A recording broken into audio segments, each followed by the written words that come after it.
그런데 그 현대주의자들의 한심스러운 건 이사야 53장이 얼마나 중요한 장인데, 그렇잖아요?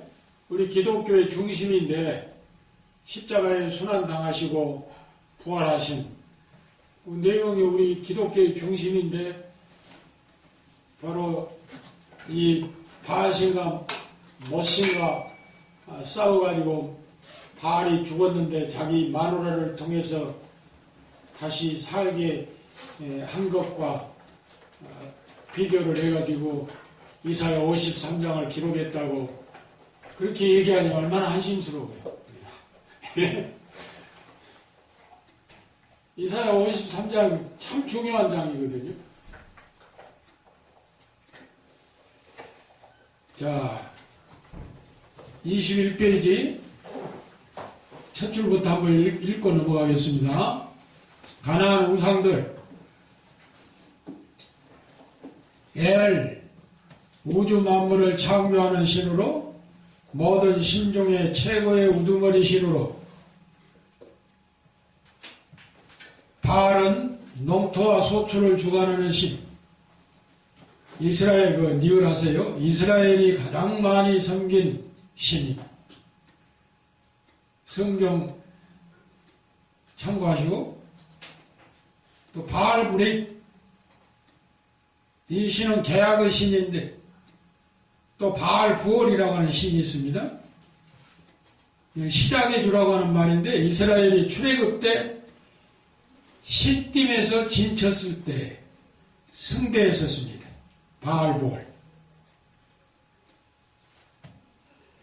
그 다음에 바알세북, 신약에서는 바알세불로 귀신의 왕이라는 뜻이죠. 즉 사탄의 멸치입니다.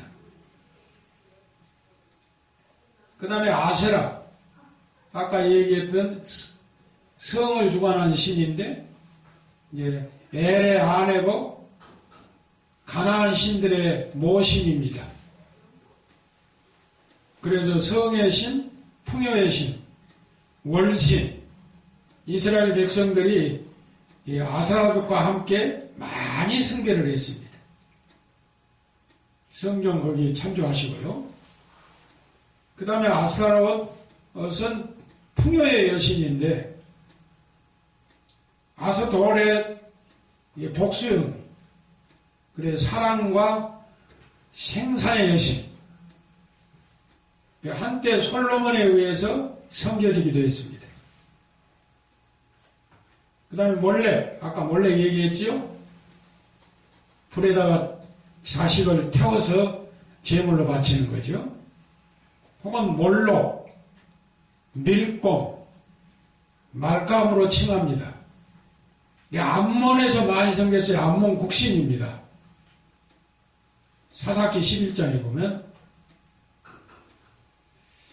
그 사사 입다가 딸을 바쳤지요. 근데 모형을 보면 항소머리에 사람의 형상으로 만들어가지고 어린아이를 제물로 바쳤지요. 항소머리에 사람의 형상. 그런 것들 많지요. 상체는 말, 하체는 사람, 그런 거 많죠. 또 뭐 상체는 사람, 하체는 고기 이런 거 많잖아요. 예. 그모스라고 하는 신도 있어요. 모압의 국신입니다. 우리가 또 익숙한 다곤 있죠. 다곤, 블레셋에서 섬긴 신. 사람의 머리와 물고기의 몸통. 예. 그러니까 머리는 사람의 머리인데 몸통은 물고기의 형상인데, 이건 해안가에 사는 사람들이 많이 섬겼죠. 그러니까 블레셋 사람들이 해안가 사람들이기 때문에 많이 섬겼습니다.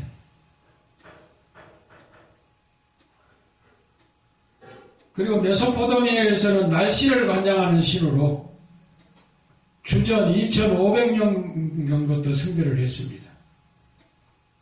가나안에서는 곡물의 신으로, 그리고 못신, 못신이죠. 성경에 직접적인 언급은 있지 그러나 죽음을 관장하는 신입니다. 사망의 장자라고 하는 말이 있는데 욥기 18장 13절, 또 무서움의 왕이라고 하는 말이 있습니다. 욥기 18장 14절 불리고 있습니다. 이걸 모트신을 얘기하는 것입니다. 이 다곤은 블레셋에서 섬기는 신으로 유명하잖아요. 우리가 성경 읽어보면 상체는 인간, 하체는 물고기 모양인데 한때 하나님의 법궤를 빼앗아다가 다곤 신당에다 놓았다고 그랬죠. 네? 다곤 신당. 사무엘상 5장 2절에 그랬잖아요. 그런데 다곤이 그냥 팔과 목이 끊어져 버렸잖아요. 사무엘상 5장 4절에 보면.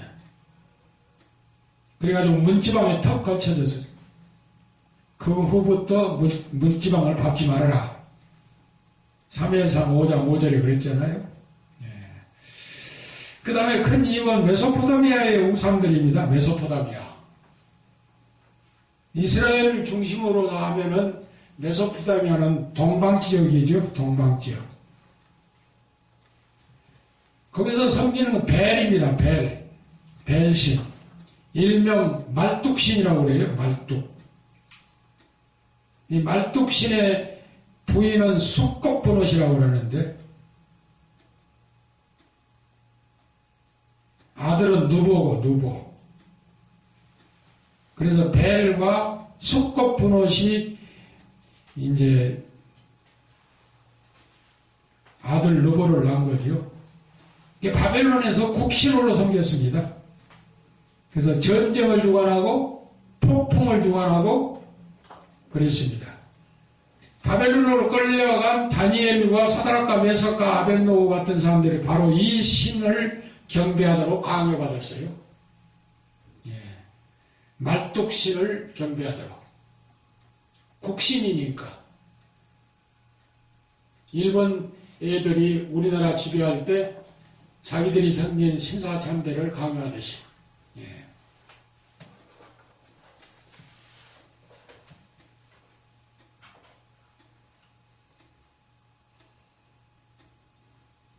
그 다음에 느보. 아까 느보는 누구의 아들이라고요? 벨의 아들이라고 그랬죠? 벨과 숙곡버넛 부부의 아들인데 이사야 46장 1절에 나오지요. 문학과 웅변의 신으로 그 노마인들이 섬기는 너크리 신이 바로 이 신입니다. 그 다음에 담무수라고 하는 신이 있어요. 담무수. 이 담무수는 이시타르의 남편입니다. 스메르 사람들의 신으로 아시타르의 남편은 담무수, 아내는 아시타르. 폭풍의 신입니다. 그리고 양떼를 보호해주고. 그래서 이 신은 계속해서 죽었다가 다시 살아나고 죽었다가 다시 살아난 거예요. 우리나라 봄이 되면 나무가 다시 잎을 피고 가을이 되면 잎이 떨어져서 죽은 것 같다가 또 봄이 되면 피고 그러듯이. 그런데 중요한 건 한번 우리가 봅시다. 바벨론 포로기 이후에 유대인들이 4월을 담무수월이라고 그랬어요. 4월을. 그래서 담무수월로 부르게 된 동기는 어디에 있었느냐면 어디에 있겠어요? 바로 여기에 있는 거예요. 담무수 신에 있는 거예요. 그 다음에 이제 아시타르는 담무수의 아내라고 그랬죠? 남편이라고 그랬죠? 남편. 성경에 하늘의 항으로 언급됐어요. 부인. 담무수의 부인. 아수르 바벨론의 신인데 사랑을 주장하고 풍요를 주장하고 전쟁을 주장하는 여신으로 로마의 비너스가 바로 이 신입니다. 비너스.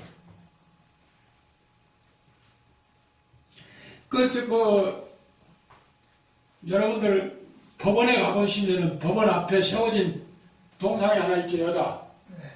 저울 들고 있잖아요. 다 이런 거 표방한 거예요. 전번에 얘기했더니 미국에 가면 그 자유의 여신 다 이런 것들이에요. 섹스의 신들이 모두 다. 아주 음란한 신들입니다. 그 음란한 신들을 섬길 때 아주 음란한 거지.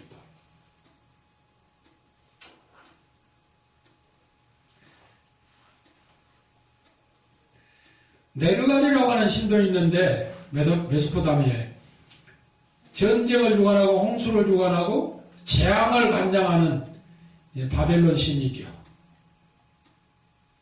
노마인들이 섬기는 마르스 신이 바로 이 신이에요. 노마로 건너간 거예요.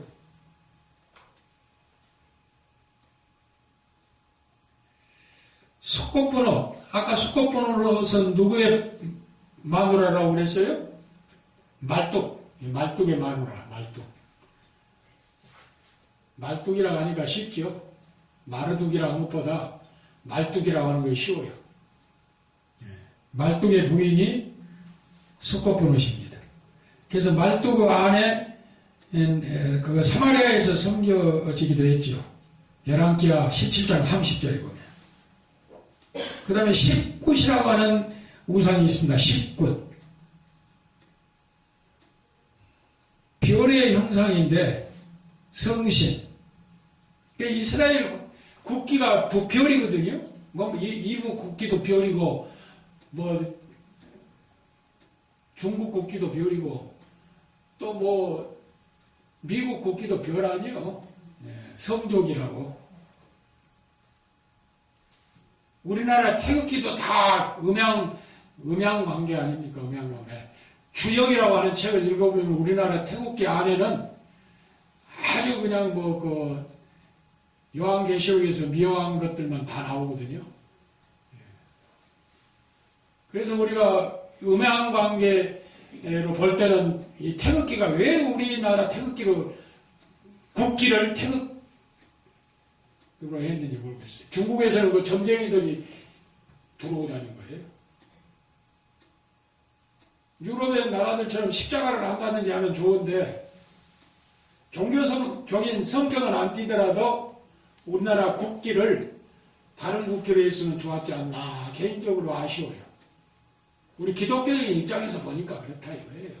우리나라의 얼굴인데 주역 설계전을 보면은 다 나와 있어. 태극기 음요 양요 8개 다 나옵니다.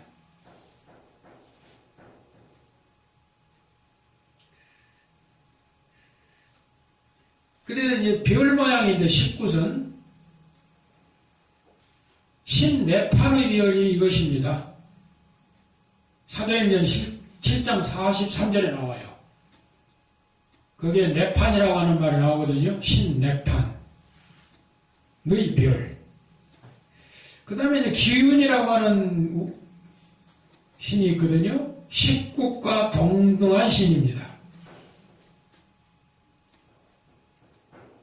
그 다음에 다르닥, 이건 당나귀 형상인데, 또 아남멜렉, 여신이죠, 이건.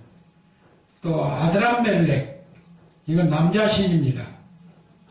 니스로, 또 니바소, 개 형상이에요, 니바소는. 갓, 무늬 등 여러 가지 메소포타미아 우상들이 있습니다. 그 다음에 세 번째 수리아 우상.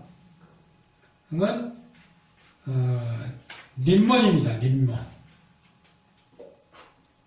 그리고 네 번째 맨 밑에도 두 번째 줄입니다. 이집트 우상. 오시리스. 이거 사자의 신이라고 하는데 또 이시스. 그러니까 오시리스의 아내 이제 생명주관의 신이라고 합니다. 호르스라고 하는 신이 있어요. 오시리스의 아들, 매의 형상입니다. 바로 태양신이 이것입니다. 매의 형상. 유럽의 국기가 매 형상이 많죠? 우리나라의 대학의 매 형상의 있는 대학이 어떤 대학입니까? 연세대학교. 예. 신으로 따지냐면 이런 이제 이거예요. 독수리. 근데 태양신입니다, 이게. 그래서 이 태양신을 섬겼는데 그 전에 얼마나 많이 태양신을 섬겼는지 유럽, 중앙아시아, 북부 아프리카 뭐 태양신을 다 섬겼어요. 태양신. 그러니까 빛을 통해서 식물이 자라고 빛이 없으면 사람이 살 수가 없는데 그 태양을 신으로 섬기는 그런 경우가 많습니다. 예. 그러니까 태양력을 쓰는 이제 이렇게 태양신을 많이 섬기다 보니까 오늘날의 양력이라고 하는 말이 무슨 말이에요? 태양력이라고 말이에요. 예. 한자로 양력이라고 하는 말이 태양력.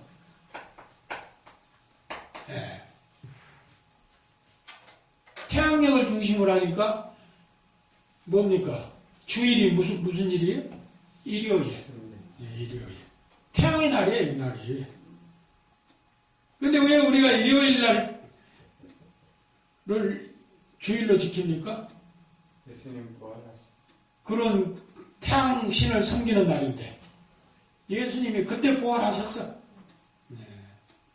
그러니까 우리가 부활하신 부활 기념일로 우리가 태양신을 섬기는 일요일 날을 우리는 주일로 섬기는 거예요. 네, 주일로. 그러니까 우리는 일요일이 아니고 이제 주일이 된 거지요. 네, 주일.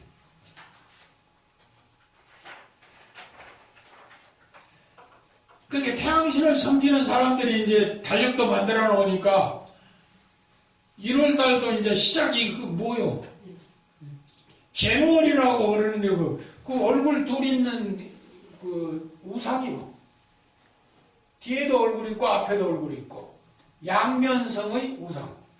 이게 제누월이거든요. 근데 인간도 양면성을 가지고 있죠. 한쪽으로는 웃음, 한쪽으로는 증오. 자꾸 이제 이게 양면성이 왔다 갔다 하잖아요. 그것도 시작이 되는 거예요, 쭉 이렇게. 그 다음에 22절, 22페이지 넘겨보세요. 적장시대의 사회적 배경은 이건 중복이 되어졌습니다. 스메르 도시국가와 아갓 제국과 아모리 족속과 마리암국 이 대표적으로 여기 기록을 했는데 중복이 됐기 때문에 읽을 필요가 없고 그 밑에 내려가서 족장시대의 이방의 법. 그 어느 시대나 법은 있는 거죠. 법. 그런데 이제 족장시대의 이방법이 가장 힘을 발휘한 법이 우르남무법, 또 하나는 에시눈나법, 세 번째로는 니핏 이시타법, 그리고 네 번째로는 하무라비법. 이 하무라비법은 내가 자꾸 말씀을 드려서 익숙하죠. 네, 하무라비법. 근데 하무라비법, 그러니까 우르남무법, 에시눈나법, 니핏 이시타법, 하무라비법. 이런 법이 영향을 많이 끼쳤지요. 족장시대에. 이게 이제 이방법인데 우르남무법은 그 간략해서 얘기하면 이스탄불이라고 하는 터키 이스탄불에 있는 박물관에 보존이 됐어요. 우르나무 법전이. 참 기가 막힌 거 아니에요? 이거 이런 거 가서 보면은 진짜 얼마나 우리가 옛날로 돌아간 기분인지 모르잖아요. 터키가 이렇게 들어놓았지 않아요? 여기가 이스탄불이죠. 예. 여기 다리 하나 건너가면 유럽이고. 여기 터키에서는 제일 큰 도시지요. 수도는 앙카라고. 예. 수도는 앙카라인데 이스탄불이 도시는 제일 큰 도시지요. 유럽과 여기 일부도 조금 있죠. 그러니까 터키가 촉구를 하면은 아시아가 아니고 꼭 유럽으로 가요. 왜냐면 여기 다리 건너 여기가 조금 터키 영토가 좀 있다고 해가지고 아시아로 안 붙고 유럽으로 가거든요. 네. 유럽 팀이에요. 터키는 아시아이면서. 네. 그런데 여기 가면 소피아 성당도 있고 아주 옛날을 많이 그리게 하는 그런 유물들이 많이 있는데 그 박물관에 가면 소장이 되어 있는데 우르나 비법이 함무라비 법보다 300년 앞선 법이에요. 300년. 그 다음에 이제 에시문나 법은 1945년에 토판이 발견됐는데 함무라비 법보다 약간 앞섰어요. 그러면 니핏 이시다 법은 그 미국에 가면 펜실베니아 대학 박물관에 보관이 되어 있는데 함무라비 법보다 1세기에서 2세기 앞섰어요. 1세기에서 2세기. 그 다음에 함무라비 법은 자꾸 얘기를 해서 이제 익숙한 법입니다. 이 아모리 계통의 바벨론 왕이 함무라비예요. 아모리 계통 바벨론 왕. 그런데 이제 이 사람 석판을 보면요, 이렇게 석판이 있어요. 세워졌어요, 이렇게. 그런데 여기에 이제 그림을 새겨 넣었는데, 그 함무라비가 이렇게 무릎을 꿇고 자기가 섬기는 그 신으로부터 복을 받는 그런 그림이 그려졌어요. 그리고 밑에는 이제 그 법조문이 나오고 있고. 이게 이제 파리에 이제 누블박물관에 소장이 되어 있죠. 파리 가면. 누블박물관. 이 파리 누블박물관이 유명하지 않아요? 그 에펠탑 바로 앞에가 있어요. 그리고 조금 걸어가면 그 세느강이 흐르고. 근데 이 박물관 앞에서 나는 가서 그 굉장한 걸 하나 봤어요. 아버지하고 아들하고 맞담배질하는 걸 한 거 봤어. 네. 우리나라가 뭐 맞담배질 못하고 묻고 해요. 큰일 나요. 유럽 사람들은. 네. 아버지하고 주고받거니 하더라고, 담배를. 내가 물었지. 이 관계가 어떻게 되냐고. 근데 자기 아버지라고 그러더라고요. 네. 아들하고 담배 같이 놀아 피우고 그러더라고요. 우리나라 풍속으로는 있을 수 없는 일이지, 이게. 예.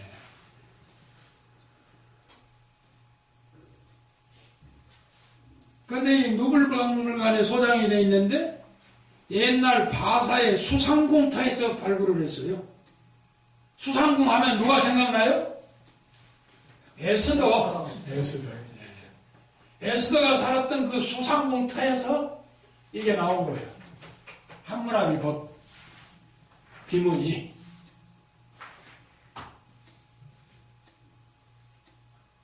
법전에 기록된 그 석비는 여기에 기록이 된 게 한 300조문이 이제 있는데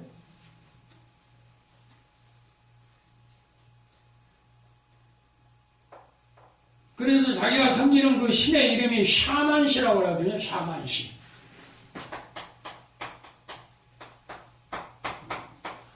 샤만시로부터 내려받았다는 거예요. 법을. 거기에 보면 이제 상법, 사회법, 가정법, 도덕법. 그러니까 우리 성경에도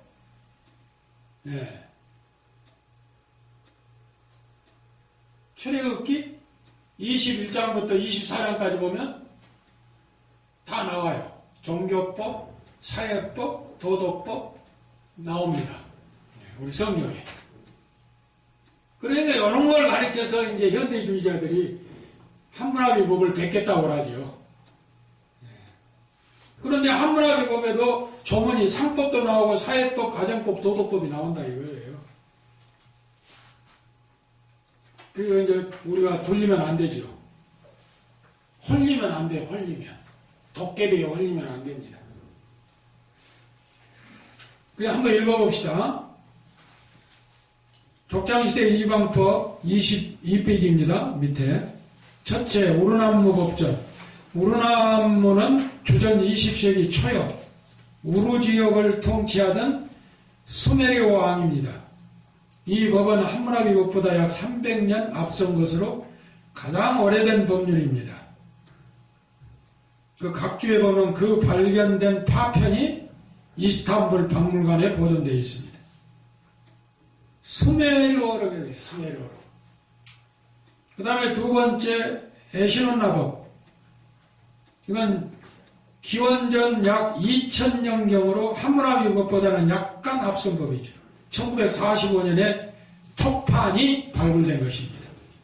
23페이지 니핏 위시타법 1889년과 1900년도에 걸쳐 이라크의 니프 지역에서 발굴된 수메르 도시국가였던 이신의 통치자였던 5대 왕 니핏 이시타의 법전이 발견된 것입니다. 니핏 이시타. 그 다음에 네 번째로 함무라비법. 아까 얘기했죠? 바벨론 제1왕조의 제6대 왕입니다.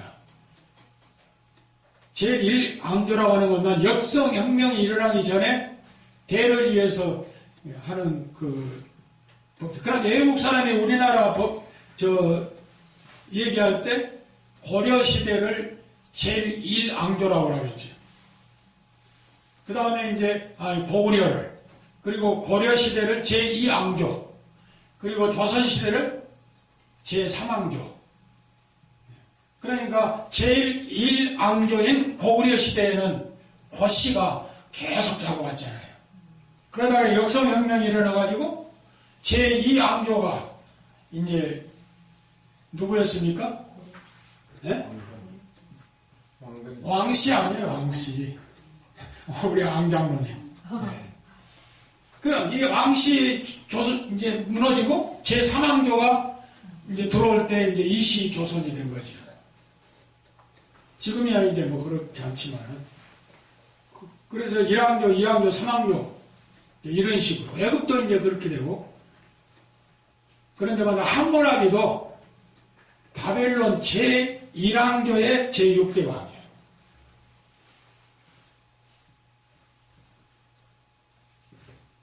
그 아버지가 부발릿이라고 하는 사람입니다.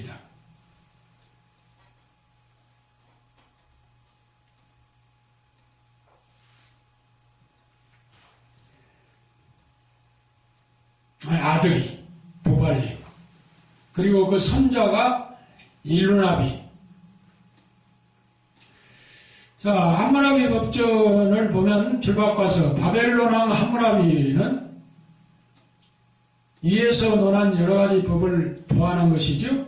그래서 함무라비는 아모리 계통의 바벨론 왕으로서 즉위 제2년에 법전이 선포됐습니다. 흑색 석비에 새겨진 것으로 파리 누르 박물관에 보관되어 있습니다. 그 각주를 보면 이 법전은 1901년 불란서 고고학자 모르간에 의해서 발굴이 됐습니다. 이 법전에는 당시 사회적 계급을 세 수로 분류를 했는데 하나는 상류 계급입니다. 이게 귀족 계급이죠. 그 다음에 두 번째로는 중류 계급입니다. 일반 평민이죠. 세 번째로는 하류 계급입니다. 이건 노예 계급이죠. 거기에 이제 각주 보면 승려들과 상인들과 군인들은 상류 계급이지만은 중류 계급에 포함을 시켰습니다. 중류 계급.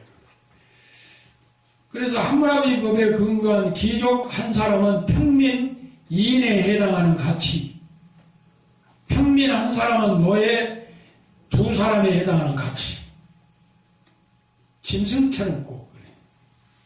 사람은 다 평등한 건데 이렇게 불평등한 거죠. 그래서 귀족은 평민 두 사람의 가치를 치워주고 평민은 노예 두 사람의 가치를 쳐주고 이렇게 계급으로 만들었어요. 출발하는 이 같은 함무라비 법은 모세 오경과 비교해 보면 함무라비 법은 도덕적인 시민법에 구간된 것이라고 하면 모세의 법은 어디까지나 그 근본이 종교적인 데 있음을 알 수 있습니다. 그렇기 때문에 함무라비 법은 무슨 주의라고 할 수가 있어요? 인본주의법. 네. 그걸 분명하게 우리가 알고요. 또 현대주의자들이 뭐 문서서를 주장한더라도 이제 카바가 되겠죠. 그래서 함무라비 법은 인본주의입니다. 인본주의. 인본주의. 그러나 율법은 대신 뭐예요? 신본주의죠. 신본주의. 그래 인본주의법과 신본주의법으로 우리가 결론을 내리면 된 것입니다. 그래서 함무라비 법은 아무리 봐도 언약이 없어요. 언약. 그러니까 언약이 없기 때문에 잘 준수를 해도 복이 있을까요? 없을까요? 복이 없는 거예요. 걸리기만 안 하면 되는 거예요.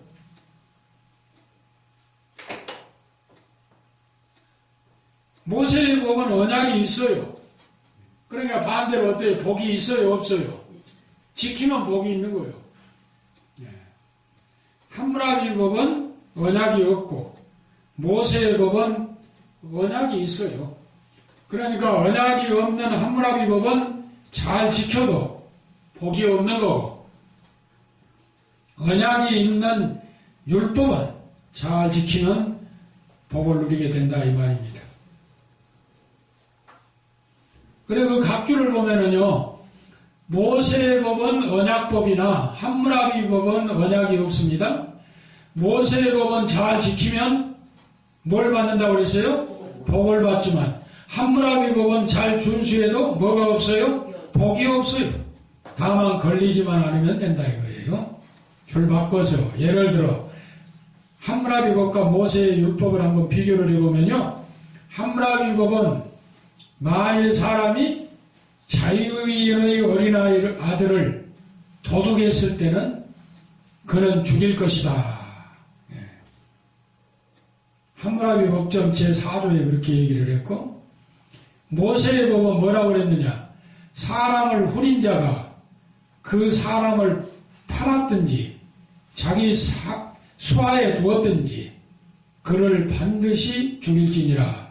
출애굽기 21장 16절에 그랬습니다. 그 다음에 함무라비 법은 만일 어떤 사람의 소가 받는 습관이 있어서 그 지역 사회에서의 경고를 받았다 하자. 그럼에도 불구하고 그 뿔을 자르지 않았거나 또는 그 소를 묶어두지 않으므로 그 소가 귀족 중 한 사람을 받아 죽게 했을 경우 그 주인은 반미나를 보상해야 한다. 251조에 그렇게 얘기하고 있습니다.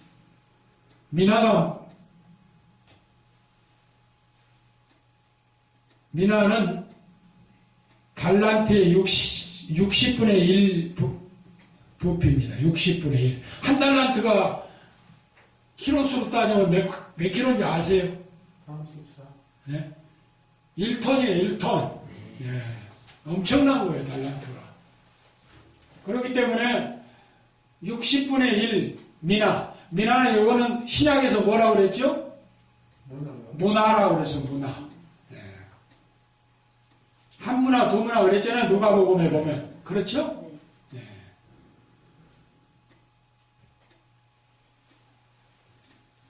자, 모세의 법은 뭐라고 그랬느냐? 소가 남자나 여자를 그 밭자 밑에 디귿하세요. 받아서 죽이면 그 소는 반드시 돌로 맞아 죽을 것이요, 그 고기는 먹지 말 것이며, 임자는 형벌을 면하려니와 소는 본래 받는 버릇이 있고 그 임자는 그로 인하여 경고를 받았으되 단속하지 아니하므로 남녀간에 받아 죽이면 그 소를 돌로 쳐 죽일 것이고 이임자도 죽일 것이며.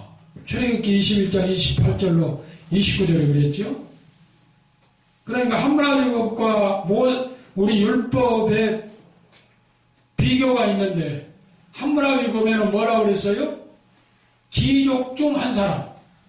그런데 모세의 율법에는 남녀간에. 그러니까 사람 차별을 두지 않는 거예요. 율법은 귀족, 평민, 노예 차별을 두지 않고 남녀로 그렇게 구분이 된 것이 율법입니다.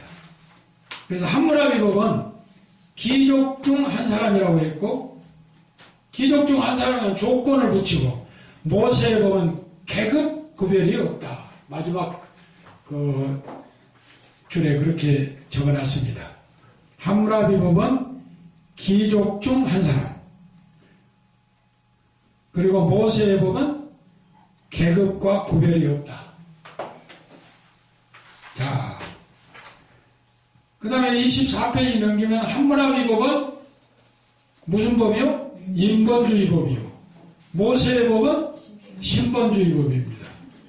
그러므로 현대주의자들의 모세법이 함무라비법을 편집했다는 주장은 타당할까요? 안 타당할까요? 네, 타당하지 않습니다. 현대주의자들은 강력하게 이걸 들고 나와요. 이렇게 비교를 하면서 베꼈다고, 편집했다고 그렇게 얘기를 하고 있습니다. 그 밑에 이제 큰 제목, 이스라엘 민족의 조상 누구죠? 아브라함. 자, 1번 첫째 보면 아브라함의 출생 연대. 성경이 연대를 밝히기 위해서 만들어진 하나님의 말씀이 아니라고 그랬지요? 그렇기 때문에 우리가 연대를 생각할 필요는 없겠지만은, 그러나 이 연대를 또 후기 연대와 정기 연대로 주장을 하기 때문에 우리가 한번 살펴볼 필요가 있어요. 전기 연대와 후기 연대.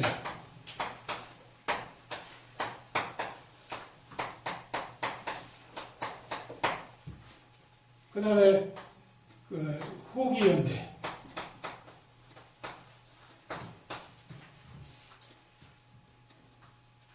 정기 연대를 주장하고 후기 연대를 주장하거든요. 어디 한번 읽어봅시다. 줄 바꿔서. 세 개의 요소로 봅니다. 첫째는 출생에서부터 야곱이 애굽으로 내려간 기간. 둘째는 이스라엘의 애굽 체제 기간.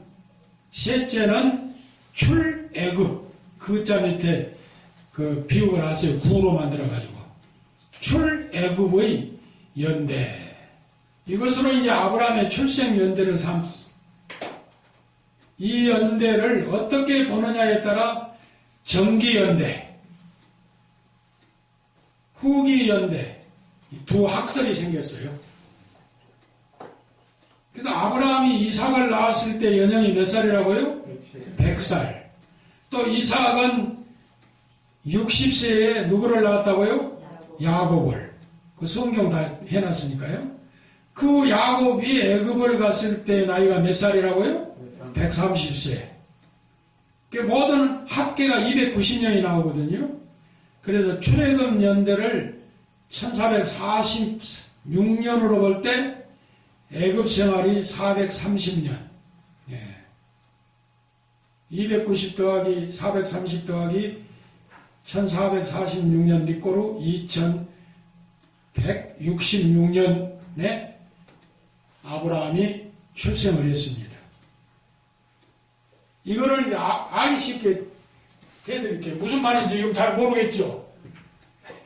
네, 알겠어요? 모르겠어요? 네. 그냥 시간번에 여기 앉아서 그냥 가면 안 되지. 아브라함이 100세에 누구를 낳았어요? 100 더하기. 아브라함이 60세에 누구를 낳았어요? 아니, 야곱이 이삭이 60세에 60 더하기 누구를 낳았어요? 야곱을 낳았죠. 야곱이 애굽에 들어간 나이가 몇 살이라고요? 130세 더하기 성경에 보면은 몇 년 애굽 생활? 430년 더하기 그럼 이제 출애굽 연대를 계산해야 돼요. 출애굽 연대가 몇 년일까? 예. 1446년인데 그걸 어디서 기준을 해가지고 찾아야 되냐 이거예요. 생각해 보셨어요, 장로님? 이 1446년의 기준은 출애굽 후 480년이 됐다고 그랬거든요. 솔로몬이 성전을 지을 때. 열왕기상 6장 1절에 보면 그랬어요. 480년.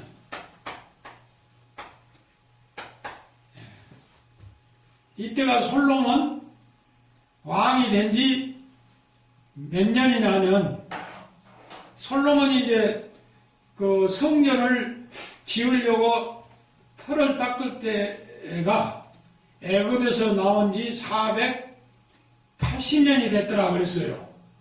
한번 읽어봅시다, 성경을. 열왕기상 6장 1절.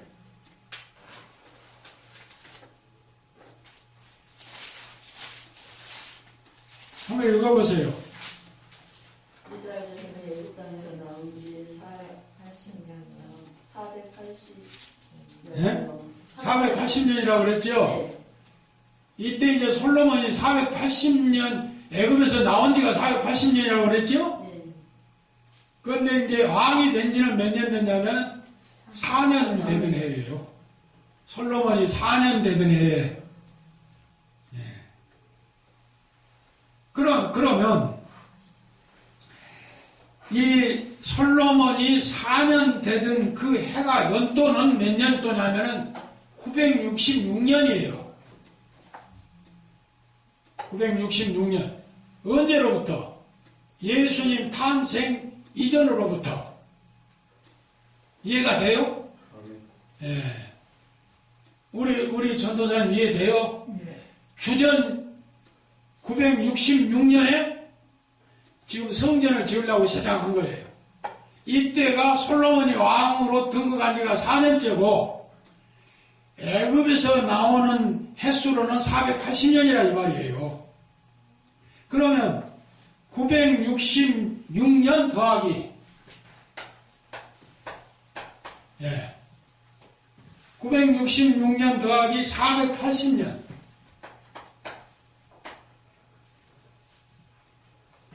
그 966년 더하기 480년은 몇 년이 돼요? 1440년. 예? 1440년. 예, 1440년. 1446년. 1446년인데 이 날이 무슨 날이라고요? 출애굽한 날이야. 그러니까 여기다가 더하기를 하는데 몇 년 더하면 돼요? 1446년 니꼬로. 이게 이제 아브라함이 나는 날이거든요. 2166년이 나옵니다. 2166년. 그래서 예수님을 기준으로 해서 주전 2166년에 아브라함이 나왔어요. 이게 정기설입니다. 정기설. 근데 후기설은 어떻게 주장을 하느냐면 아브라함이 몇 세에 이삭을 낳았어요? 네. 그 다음에 60세에 이삭이 누구를 낳았어요? 야곱이 애굽에 들어갈 때가 몇 살이에요? 130세. 그런데 애굽 생활을 몇 년으로 보느냐? 430년. 후기설은 215년으로 봐요. 그렇지. 215년으로 보는데 왜 215년으로 본 줄 아세요? 주장은 뭐냐면 아브라함에게 창세기 12장에서 언약을 했어요. 15장에서 무지개 언약. 예. 그 언약을 받는 날부터 계산해요. 그래가지고 애굽 생활을 마치는 데까지 430년을 봅니다.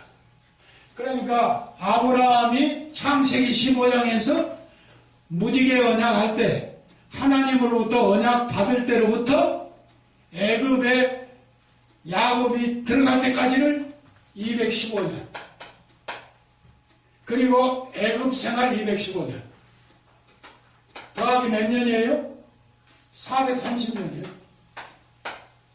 이게 후기 연대설입니다.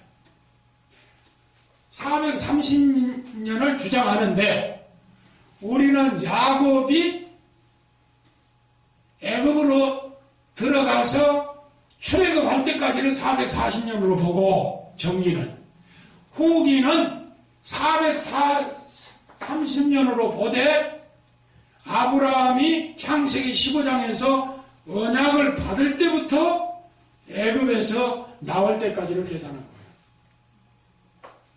그러니까 같은 430년이라도 애굽 생활은 215년이에요. 이해가 안 돼요? 이해는 되는데 4대만이라는 이야기가 있는데 예? 4대만의 노예라 그랬답니까? 예? 4대만에 애굽으로 간지 4대만. 4대 만에 그거 예. 물어볼 줄 알았어. 거기까지. 그거 안 물어보면 내가 섭섭하지. 예, 그렇죠. 4대 만에 나온다 하는 것도 또 꼬투리를 잡아요. 예. 어떻게 4대가 430년이 되냐 이거예요. 그렇죠. 근데 아브라함이 이삭을 낳을 때 몇 살이었어요? 110. 그걸 기준한 거예요. 100살을 기준으로 했어요. 그러니까 4대라고 했어요. 그런데 현대주의자들은 그걸 꼬투리를 잡아요. 적어도 한 60년을 잡는다는 이야기를 100년을 잡는다 이거예요. 그런데 아브라함이 이삭을 낳을 때 100세에 낳았거든요. 예. 그러니까 1대를 100세로 보는 거예요. 그래서 430년을 간 대략 숫자. 그게 4대 만에 나버리라. 그렇지. 그거 잘 물어보신 거예요. 안 물어보면 그냥 오늘 또 수고하는 보람이 조금 덜 하잖아요. 그러니까 정기설은 야곱이 애굽으로 들어갈 때부터 계산해가지고 나올 때까지 430년으로 계산한 거고 후기설을 주장한 사람들은 아브라함이 언약을 받을 때부터 애굽 생활을 마치고 나올 때까지를 430년으로 보기 때문에 거기에서 틀어진 거지.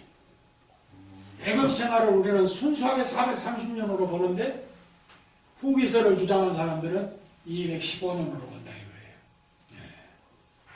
그러니까 넘어가면 안 된다 이거예요. 그렇죠. 그렇겠죠?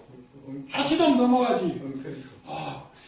그 성경이 근거를 하고 있어요. 언약할 때부터. 예. 그러니까 하나님이 말씀, 창세기 15장에서 아브라함에게 언약을 주실 때 그렇게 얘기했어요. 내 자손이 지금부터 400년 동안 이방에 객이 되리라. 지금부터는 말은 없죠. 네? 그렇게 계산을 해요. 그게 엉터리죠. 그러니까 언약을 받을 때부터 이게 후기 연대설입니다. 잘못된 상황을 우리가 알고 파악하고 아브라함이 100세 때 이삭을 낳고 이삭이 60대에 야곱을 낳고 야곱이 130세에 애굽에 들어갔고 애굽에서 430년 생활했고 1446년을 더해보니 2116년이더라. 이게 정기설이에요. 그래서 아브라함이 낳은 때가 언제라고요? 2116년. 연도로 주전 2116년. 그러니까 에덴 동산에서 하나님이 인간을 창조하시고 아담으로부터 아브라함까지 그건 2000년 기간 갭입니다. 약 2000년. 예. 그러니까 천년주기로 우리가 생각하면 돼요. 그냥 대략으로.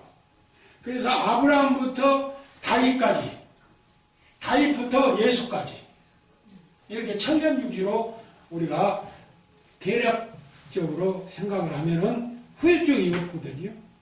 그 다른 뭐 농간 부릴 필요가 없다 이렇게 볼 수가 있는 것입니다. 그러나 이 모든 것은 다 호기 연대설이 맞는데 바로 애굽 생활에 있어서 두 조각으로 쪼갠다 이거죠. 430년을 215년으로. 그러니까 잘못된 거죠. 그러니까 아브라함이 출생 연대가 어떻게 나와버리냐면 1734년으로 나오는 거예요. 1734년. 근데 그게 480년 만에 솔로몬이 성전을 지었다는 그걸 계산하면 그 구비연대설이 안 맞는데. 480년 만에 솔로몬이 성전 지었다. 그걸 계산으로. 구약 연대는 이렇게 내려오니까요. 구약 연대가 이렇게 내려오잖아요. 그러다 예수님 당시에 영년이 되잖아요. 그래가지고 다시 올라가지 않아요. 그래서 주전, 주후 이렇게 비포 주후, 주전으로 이렇게 우리가 볼 수가 있는 것입니다.